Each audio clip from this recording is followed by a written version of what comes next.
Welcome to Newton Apple बच्चों। चलिए calculus की पढ़ाई को आगे कंटिन्यू करते हैं। तो जैसा मैंने आप देख सकते हो यहाँ पे टेबल के फॉर्म में हाईलाइट कर रखा है। अभी तक पिछले वीडियोस में ना हमने डिफरेंशियल कैलकुलस पे बात करी थी। गोइंग फॉरवर्ड आगे अपना हम डिस्कशन कंटिन्यू करेंगे इंटीग्रल कैलकुलस पे। तो एक्चुअली इंटीग्रल कैलकुलस को डिस्कशन के पर्पज़ के लिए हमने दो पार्ट्स में डिवाइड करके रखा हुआ है। मैथ्स में भी इस तरह से क्लासीफाई करते हैं। पहली होगी इंडेफिनिट इंटीग्रेशन। इसमें मैंने आप देखो लिख रखा है कि अगर हमें D Y by D X पता है या द रेट ऑफ चेंज के बारे में हम जानते हैं तो क्या हम ओरिजिनल फंक्शन फाइंड आउट कर सकेंगे या नहीं। सेकंड हम देखेंगे किस तरह से डिफरेंट फंक्शंस के हम एरिया कैलकुलेट करते हैं उनके कर्व्स की जब ग्राफ प्लॉट होती है। तो चलिए आगे बढ़ते हैं, समझते हैं ढंग से इसे, द इंडेफिनिट इंटीग्रेशन। तो चलिए समझते हैं बच्चों इंडेफिनिट इंटीग्रेशन क्या होता है। आप देख सकते हो मैंने लिख रखा है that it is the inverse process of differentiation, या इसे हम कभी कभी इस तरह से भी लिखते हैं फाइंडिंग द एंटी डेरिवेटिव। तो चलिए समझते हैं बच्चों ये एंटी डेरिवेटिव क्या है और इसे हम किस तरह से फाइंड करेंगे। तो लेट्स से मैं आपको एक फंक्शन देता हूँ कैपिटल एफ एक्स और एक फंक्शन देता हूँ स्मॉल एफ एक्स, राइट। और ये इस तरह से हैं सच दैट अगर मैं इस कैपिटल एफ एक्स फंक्शन को डिफरेंशिएट करूँ तो मुझे ये स्मॉल एफ एक्स फंक्शन मिल जाता है, राइट। तो सवाल है कि अगर हमें जानकारी मिल जाए इस फंक्शन की स्मॉल एफ एक्स की, तो क्या इस जानकारी से हम इस कैपिटल एफ एक्स को फाइंड कर सकते हैं या नहीं। और अगर हम कर लेंगे तो बच्चों इसी कैपिटल एफ एक्स को कहेंगे हम the anti derivative of small F x, right. अब आगे चलते हैं। एक बात तो आप सोच सकते हो कि अगर मेरे पास एक फंक्शन इस तरह का है कैपिटल एफ एक्स और प्लस से मैंने एक सी कांस्टेंट लगा दिया है, राइट। तो अब सोचो अगर मैं इस फंक्शन को भी डिफरेंशिएट करूं, राइट, तो यहाँ पे तो मुझे D of F X by D X मिल रहा है और प्लस सी की डिफरेंशिएशन तो ज़ीरो ही हो जाती है, राइट। तो आप देख रहे हो इस फंक्शन की भी डेरिवेटिव किसके इक्वल आ रही है according to this relation, small F X के इक्वल आ रही है।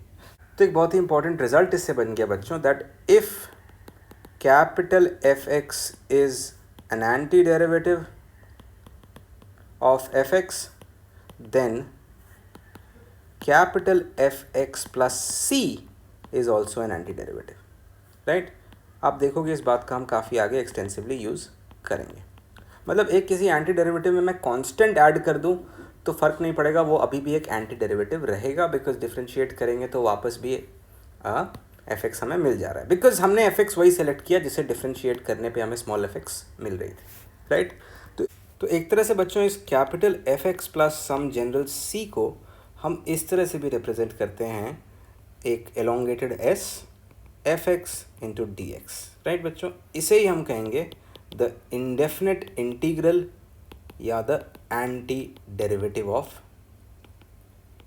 स्मॉल एफ एक्स, राइट बच्चों।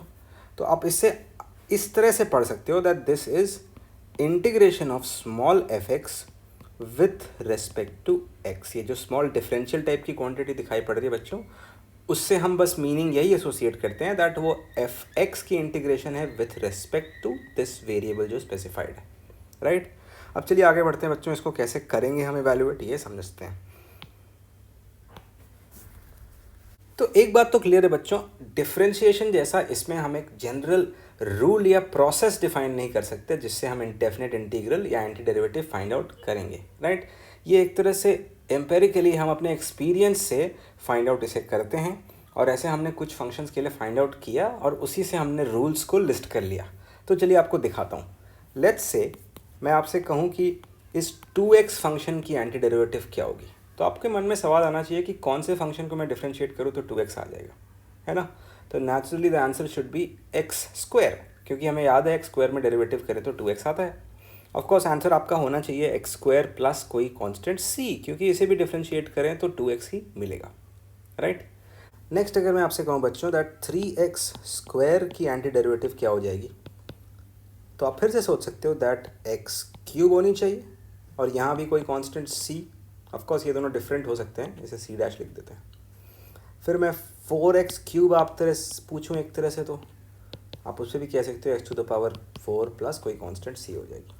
तो आप देखो क्या हो रहा है, एक तरह से अगर कंपेयर करूँ मैं तो यहाँ पे क्या हुआ, इसकी पावर आप देखो एक तरह से बढ़ गई, है ना, और इसी नंबर से एक तरह से मैंने अगर इस पूरे को डिवाइड कर दिया तो आप देखो ये कांस्टेंट गायब हो जाएगा, राइट। यहाँ भी आप वो पैटर्न पकड़ सकते हो, एक पावर बढ़ गया और उतनी ही क्वांटिटी से हमने यहाँ पे डिवाइड कर दिया। यहाँ भी आप देख सकते हो 1 की एक पावर बढ़ गई और उस क्वांटिटी से डिवाइड कर दिया। तो इस पैटर्न को पकड़ते हुए एक जनरल रूल हम बना सकते हैं that x to the power n dx, या rather x to the power n की anti derivative indefinite integral with respect to x क्या हो जाएगी बच्चों, ये पावर 1 से बढ़ जाएगा x to the power n+1 और डिवाइड भी हो जाएगी बच्चों n+1 से, राइट। बट आप इसे आंसर करोगे कुछ इस तरह से, प्लस एक कोई कांस्टेंट c ऐड करके, क्योंकि इसकी भी differentiation x to the power n ही होगी। कुछ एग्जाम्पल के लिए अगर मैं आपसे पूछूं बच्चों कि x टू द पावर 6 की एंटी डेरिवेटिव क्या होगी, x to the power 7/7, right. Next एक तरफ से मैं आपसे कह सकता हूं कि cos x की एंटी डेरिवेटिव कितनी होगी, तो आप जानते हैं बच्चों sin x की डेरिवेटिव cos x होती है, तो cos x की एंटी डेरिवेटिव sin x हो जाएगी। फिर नेक्स्ट अगर मैं आपसे कहूं दैट sin x की एंटी डेरिवेटिव कितनी हो जाएगी, तो आप कह सकते हो cos का तो माइनस साइन हो जाता है, इसलिए minus cos x plus c होनी चाहिए, राइट।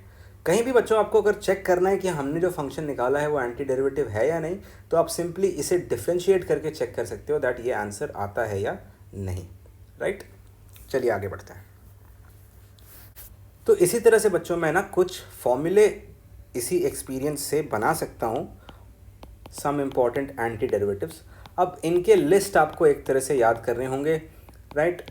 ऑफ कोर्स आपको कहीं भी ये समझ में नहीं आया कि ये फंक्शन इसका एंटी डेरिवेटिव क्यों हुआ, तो आपको मैं इनकरेज करूँगा आप एक बार उसे प्लीज़ डिफ्रेंशिएट करके चेक कर लो और आप देख सकोगे दैट वो ओरिजिनल फंक्शन जो हमने आंसर लिखा है वही मिल रहा है। तो बच्चों यहाँ मैंने लिस्ट कर रखा है कुछ इंपॉर्टेंट फंक्शंस के एंटी डेरिवेटिव्स। किसी में भी अगर आपको चेक करना हो कि ये मैच हो रहा है कि नहीं, तो आप इस फंक्शन को डिफ्रेंशिएट करके चेक कर सकते हो दैट ये ओरिजिनल फंक्शन मिल रहा है या नहीं। ऑफ कोर्स यहाँ पे आप देख लो ln x की डिफ्रेंशिएशन 1/x होती है, माइनस cos x को डिफ्रेंशिएट करें sin x मिलता है, sin x का cos x, tan x का sec²x, sec x का ये, माइनस cot x का ये, माइनस cosec x का ये, e to the power x का ये, एंड इस क्वांटिटी को डिफ्रेंशिएट करें तो a to the power x मिल जाएगी। ऑफ कोर्स बच्चों, तो डेफिनेटली ये सारे ही फंक्शंस एंटी डेरिवेटिव को रिप्रेजेंट करते हैं। आप किसी भी बुक में इसे फाइंड आउट कर सकते हो, इनका लिस्ट प्रॉपर, और मैं चाहूँगा इसे आप एक रेडीमेड रिजल्ट की तरह याद रखो। गोइंग ऑन फर्दर आगे हम कुछ और भी ऐसे रिजल्ट्स फाइंड आउट करेंगे और देखेंगे कि एक कॉम्बिनेशन में जब हमारे सामने फंक्शन आएगा हम उसे किस तरह से इंटीग्रेट कर सकते हैं या एंटी डेरिवेटिव उसकी फाइंड आउट कर सकते हैं।